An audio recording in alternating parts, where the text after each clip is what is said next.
ગાંધીનગરમાં CIA chemicals અને petrochemicals expo 2025નો પ્રારંભ થયો છે, જે 12 નવેમ્બરથી 14 નવેમ્બર 2025 દરમિયાન મહાત્મા મંદિર ખાતે યોજાશે.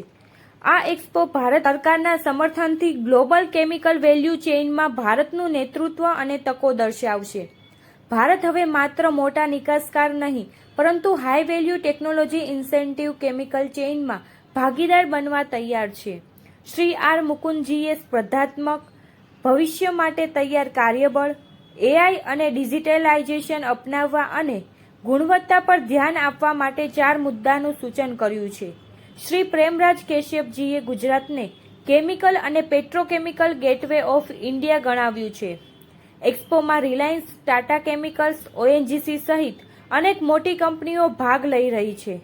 આ 3 દિવસ દરમિયાન વ્યૂહાત્મક વિચારોને હકીકતમાં પરિવર્તન કરવા માટે प्रतिनिधियों माटे आ एक श्रेष्ठ प्लेटफॉर्म छे. आपका परिचय? मेरा नाम प्रेमराज कश्यप है. मैं गुजरात CII काउंसिल का चेयरमैन हूँ. आज महात्मा मंदिर में ये CII के द्वारा पहली केमिकल एंड पेट्रोकेमिकल एक्सपो का आयोजन हो रहा है. और जैसा कि आप सब लोग जानते हैं, गुजरात हमेशा से पेट्रोकेमिकल एंड केमिकल के फील्ड में अग्रणी रहा है.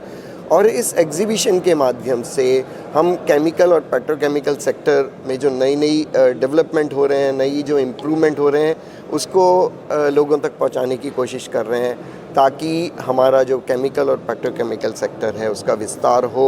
और जैसा कि आप सब लोग जानते हैं कि भारत 2047 तक एक विकसित राष्ट्र बनने की दिशा में कदम बढ़ा रहा है.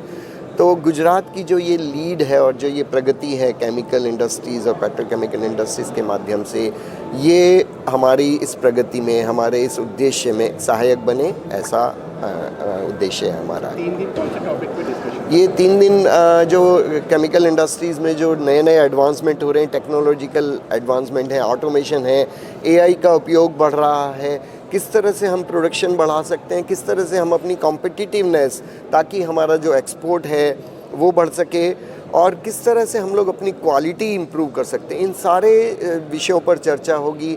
और यहाँ जो लोगों ने अपने स्टॉल लगाए हैं, वो भी अपने नए एडवांसमेंट और नई टेक्नोलॉजिकल इम्प्रूवमेंट को प्रदर्शित करने की कोशिश कर रहे हैं.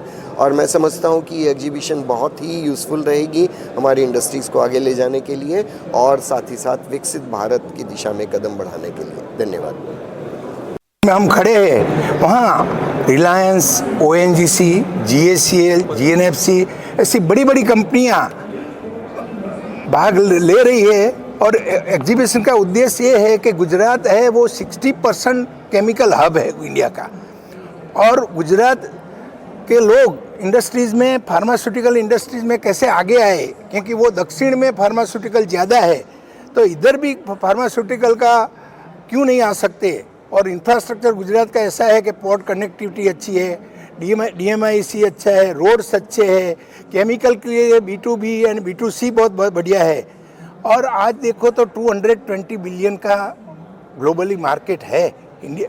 तो इसमें इंडिया का 220 बिलियन है और 300 बिलियन 2028 में होने वाला है. मल्टीनेशनल कंपनियां जो है वो यूरोप, USA, वहाँ प्रोजेक्ट कॉस्ट बहुत लगती है, 6 to 7 टाइम्स इंडिया का प्रोजेक्ट कॉस्ट. इसलिए सब लोग चाइना और इंडिया आने वाले हैं और आ रहे हैं. वो दिशा में बढ़ावा मिले, इसलिए ये एग्जीबिशन CII ने रखा है कि जिसलिए गुजरात के पास क्या है, इंडिया के पास क्या है, कैसे इंडस्ट्रीज़ को इनवाइट करें और हम क्या दे सकते हैं. गुजरात के लोग तो बहुत एंटरप्रेन्योर है और अलग अलग केमिकल्स एक्सपोर्ट भी करते हैं.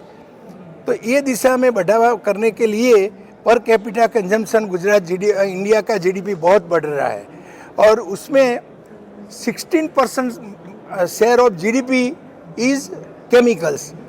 तो वो मोदी अपने प्राइम मिनिस्टर साहब का एक विज़न है कि केमिकल इंडस्ट्री को 1 ट्रिलियन बनाने का है.